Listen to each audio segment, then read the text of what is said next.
Guess what? Sov news. Okay, so there's finally been some sovereign news worth talking about. First up, we got this upstanding young man, John Jones-Bey, originally arrested August 7th, when he allegedly fired at Center Township constables at his residence. No one was injured, but a city vehicle was struck by at least one bullet. He eventually exited his home and was taken into custody without further incident.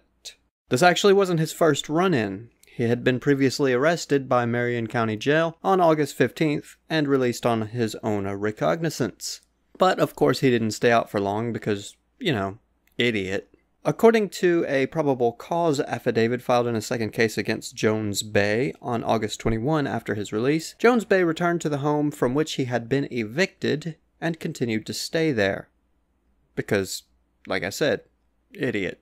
When an employee of the home's owner went to check on the property, Jones-Bey allegedly threatened to shoot him. Jones-Bey was arrested again, this time on charges of intimidation and criminal trespassing, in addition to the original charges of battery by means of a deadly weapon and criminal recklessness, which he already faced. Following his second arrest, Marion County Judge Mark Rothenberg, I can actually say these names, ordered Jones-Bey to be held without bond. Jones-Bey's attorney filed a motion asking the judge to reconsider that decision. On Monday, Rothenberg upheld his order after Jones-Bey reportedly refused to say he wouldn't return to the property. Jones-Bey's next court appearance will be a pre-trial conference on October 25th. A jury trial was scheduled for November 6th. I just want to add a bit to this story. It boggles my mind every time I see a black person taking up sides with the sovereign citizen movement. Like I've stated before in videos past, the history and background of the sovereign citizen movement, this conspiracy movement, is founded on racism. The very first iteration of this movement was white men who were pissed off that the federal government was recognizing black men as equals. So when I see a black man taking up sides with a group that is painfully obvious racist in nature, it throws me into a fit of confusion. If you read deeper than like the first 2 pages of any hardcore sovereign paperwork or books, the anti-Semitism and racism is painfully obvious. It's mind-boggling. So next up, we got a Christopher C. Bryan, aged 32. He was arrested in August 2016 when police allegedly spotted him driving suspiciously through the Greenwood Park Mall, where a number of car break-ins had recently occurred. Bryan's car had a fake license plate that read private and no driver's license or insurance required, and he refused to provide police with ID, claiming he was a sovereign national. Inside the vehicle, police found a Ruger 1022 with an optical scope, a homemade suppressor, and an extended banana clip, along with water bottles filled with bleach and ammonia. If combined, police said these chemicals could produce toxic chloramine gas. At the time, Bryan was already a convicted felon and prohibited from possessing a firearm. He was found guilty of theft in Marion County in 2015 after federal authorities raided his apartment and found numerous items of stolen police equipment, including an AR-15 that had been stolen out of a Greenwood police car. The car was subsequently set on fire outside the officer's home. So, he's back in jail. At least there's that. And as I've stated in the past, the legal system is way too lax on these people. We got folks spending life sentences for possession of marijuana with intent to distribute, which is iffy at best. And then these retards, who are clearly a menace, are going out and repeating the same shit over and over and over.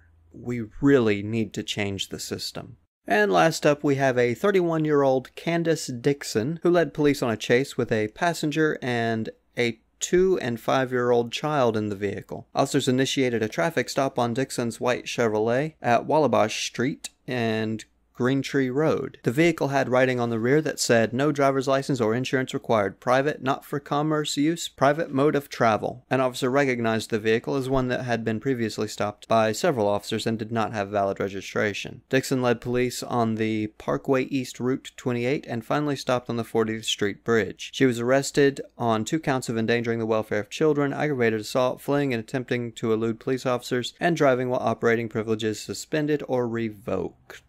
Messina Bay was a passenger inside the fleeing HHR. She said her sister Dixon is a sovereign citizen and they didn't stop because they don't believe police have the right to pull them over. If we're not doing anything wrong, we don't have to stop. Bey said. Bey exited the vehicle during the low-speed chase and moved spike strips police were trying to use to stop the car. Bey said she was trying to protect her 5-year-old and 2-month-old nieces inside the car. Dixon's driver rear tire was flattened as a result of the spike strips, and she was taken into custody near the 40th Street Bridge. Pittsburgh police said Dixon hit an officer who was on foot trying to get her to pull over. The officer is expected to be okay. Dixon is charged with endangering the welfare of children, fleeing, and aggravated assault. I feel like if this woman gets anything less than life in prison and her children permanently taken away, the justice system has failed us all.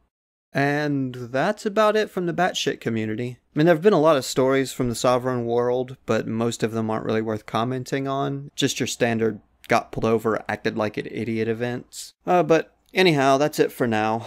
I'll put out another Sov news when something worth commenting on comes up. Alright, peace fuckers. Right here in the front passenger side of this HHR during that police chase. She tells me at one point she did open the door and get out. She says she wanted to make sure police knew her 2 young nieces were inside this car and she feared for them. There's babies in the car. You are watching Messina Bey seconds after she stepped out of her sister's car in the middle of a police chase. You can hear the sirens behind her. She ain't doing nothing wrong.